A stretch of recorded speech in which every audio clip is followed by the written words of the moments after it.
Today, we're discussing good news about a dark topic, trying to park anywhere in D.C. If you have an unpaid D.C. parking ticket or speeding ticket, you may get more time to pay it off. The city extended the deadline of its ticket amnesty program until December 31st.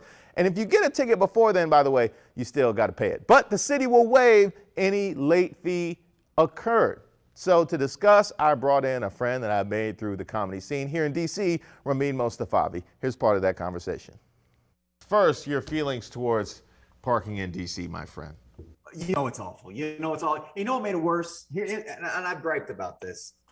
During the pandemic, when they allowed everybody to build a patio out in front of their restaurant on the street, taking up 6-7 parking spaces, we're all like, that's really sweet. That's convenient. I can sit outside. Now I want my parking spaces back. All of them. I will park on your patio. You understand me?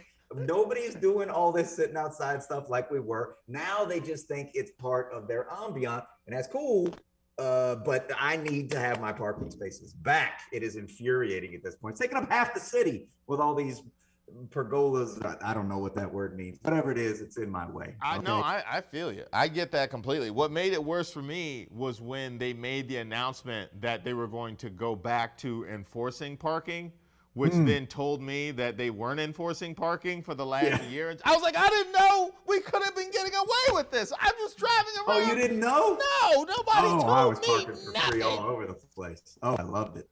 But I tell you what, man, anytime, when you get those, if it's not someone that pulls you over, even then, of course, it's aggravating, ruins your day. Anytime you get a ticket, spending money on something that you didn't mean to, but it's those ones that are just the camera, the auto tickets, whatever the heck they are. I mean, the worst is when you hit the flash at the beginning of your trip. So now you have to, the whole rest of your trip, you just like.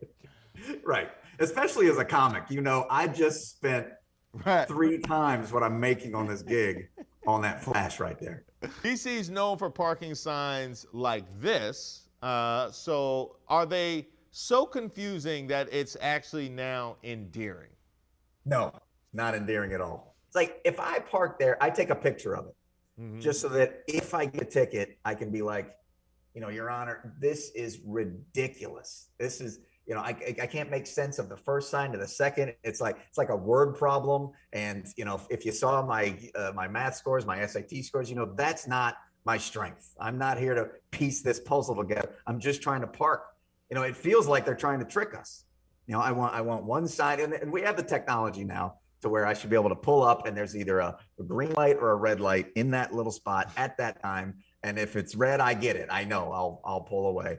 But no, it's the same feeling that they're trying to just yank us for any kind of dollars that they can, rather than opting for clarity. Well, then they can't get you, to your point. And I do think that you can tell somebody just moved to the DMV when they're looking and trying to work out the parking signs. For us that have been here for a while, all you need to tell me is, are other people parking here? Will I be the first one to get a ticket? Because if there's I'll ride with y'all if this is what we've all decided to do, unnamed people I've never met. Let that be a lesson to you. Groupthink is a powerful thing. And if you're going to break the parking laws, make sure you're not the first one and you're faster than everybody else. You can check out Rahmein tomorrow for Couples Therapy, a comedy show at the DC Improv at 7:30 p.m.